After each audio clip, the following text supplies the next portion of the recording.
हाय, ये मेरा ঈদ ব্লগ হে। আসসালামু আলাইকুম, সবাইকে জানাই ঈদ মোবারক। আর আমার সকাল শুরু হয় এই খাবারটা দিয়ে, যেটার নাম আমার একদমই মনে পড়তেছে না, কিন্তু খাবারটা কিন্তু অনেক বেশি মজা হয়েছিল।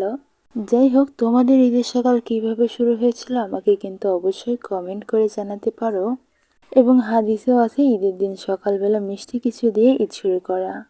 দিন খেয়েছিলাম এই হালিমটা, যেটার টেস্ট কিন্তু মাশাআল্লাহ অনেক বেশি মজা ছিল।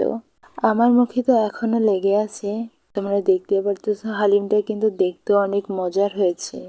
দিন খেয়েছিলাম কাচ্চি বিরিয়ানি, আর এই কাচ্চি কিন্তু বাসায় বানানো। কাচ্চির টেস্টটা মাশাআল্লাহ অনেক বেশি মজা ছিল। আর ফাইনালি এটা ছিল কিন্তু আমার ঈদ ড্রেস। কেমন হয়েছে কমেন্ট করে জানাবে কিন্তু। নীল ড্রেস এবার ঈদে ফার্স্ট টাইম পরতেছি। আর আমি এই ড্রেসটা কিন্তু একটা অনলাইন পেজ থেকে নিয়েছিলাম। ডিসক্রিপশনে আমি পেজটা মেনশন করে দিব, তোমরা চাইলে ভিজিট করে আসতে পারো। সেই পেজে আরও অনেক সুন্দর সুন্দর ড্রেস কিন্তু আছে, বাট তার মধ্যে আমার এই ড্রেসটা বেশি পছন্দ হয়ে গিয়েছিল, এই জন্য কিন্তু এটাই নিয়েছিলাম। ঈদের দিন আমরা কিন্তু চলে গেছিলাম এয়ারপোর্টে। ওখানে যেয়ে ভেবেছিলাম একটু কিছু ছবি তুলবো, ভিডিও করব, বাট এয়ারপোর্টে ঈদের দিন যে এত বেশি লোক ছিল বলার মতো না।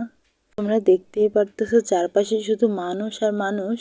আমরা বোনেরা মিলে বলা বলি করতেছিলাম যশোরের সব লোক মেবি আজকে বের হয়ে গেছে।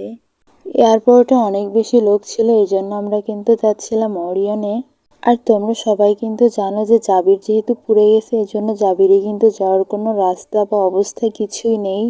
আর তোমাদেরকে একটা কথা শেয়ার করি, অরিয়নে কিন্তু আজকে ফার্স্ট টাইম আমি গিয়েছিলাম। জাবিরের মতো আহামরি সুন্দর না হলেও মোটামুটি ভিডিও এবং ছবির জন্য পারফেক্ট একটা প্লেস। আর অরিয়নেও কিন্তু ঈদের দিন জায়গা ফাঁকা ছিল না, প্রচুর লোক ছিল অরিয়নে। আর সবাই কিন্তু চায় যে ঈদের দিন তার ছবি ভিডিওগুলো একটু সুন্দর হোক, এই জন্য সবাই ট্রাই করে যে ঈদের দিন খুব সুন্দর একটা প্লেসে যাওয়ার জন্য। তো এখানে খাবার অর্ডার দিয়ে আমরা সবাই বসে আছি, ভিডিও করতেছিলাম। আর সবাইকে কিন্তু মাশাআল্লাহ মাশাআল্লাহ অনেক বেশি সুন্দর লাগতেছিল। সবাই অনেক সুন্দর করে সেজেগুজে গিয়েছিল ঈদের দিন। আর এদিকে আমি ক্যামেরাম্যানের অভাবে নিজে নিজে ভিডিও করতেছিলাম, বাট সব ভিডিওগুলোই মাশাআল্লাহ অনেক বেশি সুন্দর এসেছে। আমি আবার ঈদের দিন ড্রেসের সাথে ম্যাচিং করে নীল চুড়ি পরেছিলাম। কেন জানি না মনে হলো ঈদের দিন একটু চুড়ি পরা যাক। আমি সাধারণত চুড়ি পরি না, বাট আমার মনে হলো যে ঈদের দিন অল্প করে একটু চুড়ি পরি।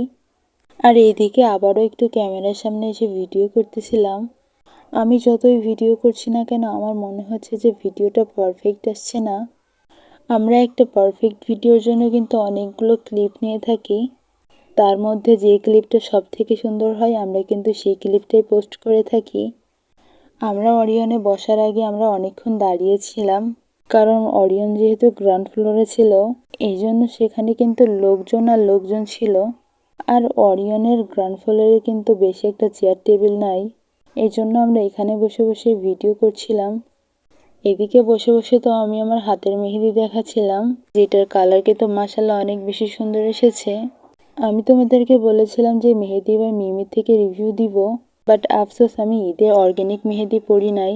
আমি এবার ঈদে হাতে লাগিয়েছিলাম কাবেরি মেহেদি। যেহেতু তোমরা অনেকেই জানো ক্যান্টনমেন্ট থেকে আসতে আসতে কিন্তু আমার অনেক রাত হয়ে গেছিল, এই জন্য তখন আর মনে চায়নি যে অর্গ্যানিক মেহেদি দিয়ে বসে থাকি।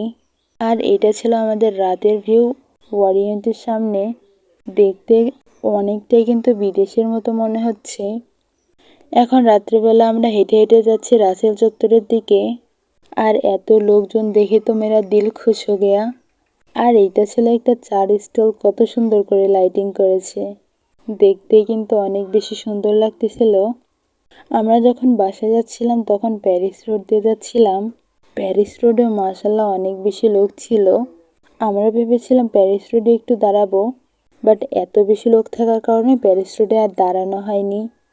এই ছিল আমার ঈদ ভ্লগ। ঈদের দিন তোমরা কোথায় গেলে কী কী করলে আমাকে কিন্তু অবশ্যই কমেন্ট করে জানাবে। আজকের ভিডিওটা এই পর্যন্ত। Thanks for watching.